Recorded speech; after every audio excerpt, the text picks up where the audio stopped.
আল্লাহর দান এই গাছ। যারা চিনতে পারে তারা নিজেই নিজেদের চিকিৎসা করতে পারে, আর যারা চিনতে পারে না তাদের জন্য আমি আছি। আমি কবিরা। গাছ নিয়ে আপনাদের কিছু প্রশ্ন করি, আপনারা উত্তর দেন। গাছ আমাকে কি কামে লাগে? গাছ আমাকে অনেক কামে লাগে। যেমন গাছ থেকে আমরা ফুল ফল পাই। আর আর গাছ আমাকে ছায়া দেয়। আর গাছ থেকে আমরা কাঠ পাই, সেই কাঠ দিয়ে আমরা খাট পালং বানাই। হ্যাঁ লাগে ব্যাবাক গাছ কাইটা ফেলাইতেছে, কিন্তু আসল কথা কেউ কইলেন না। দমের কথা। প্রত্যেকটা নিঃশ্বাসের সাথে আমরা যে অক্সিজেন নেই সেটা কে দেয়? ভাই সব, এক একটা গাছ এক একটা অক্সিজেনের ফ্যাক্টরি, আর দেয় ঔষধ যা আমি আপনাদের কাছে পৌঁছায় দিই। সব গাছ কাইটা ফেলাইতেছে, আমি ঔষধ বানাবো কি দিয়ে?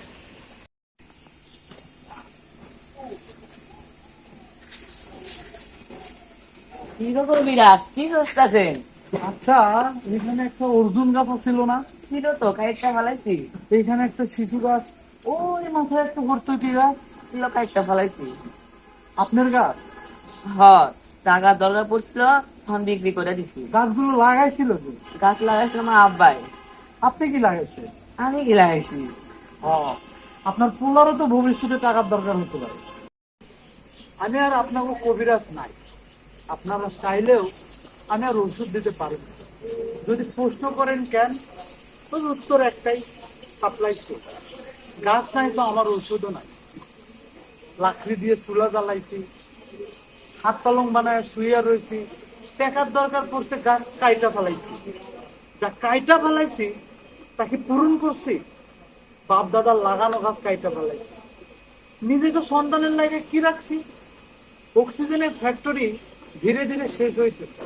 চোখ বুঝে আর সবুজ দেখি না। ভবিষ্যতে কেমনে দম লইবেন? আহো মিয়া ভাই, তোমার একটা চারা গাছ লাগাই, আর মনে মনে কই সবুজ দুনিয়া দেখতে চাই, বুক ভৈরা দম নিতে চাই। আর আমাদের সন্তানেরা তোমাকে লাগে টাকার গাছ রেখে গেলাম, অক্সিজেন ফ্যাক্টরি বানাই রেখে গেলাম। চলুন তাইলে গাছ লাগাই। চলুন।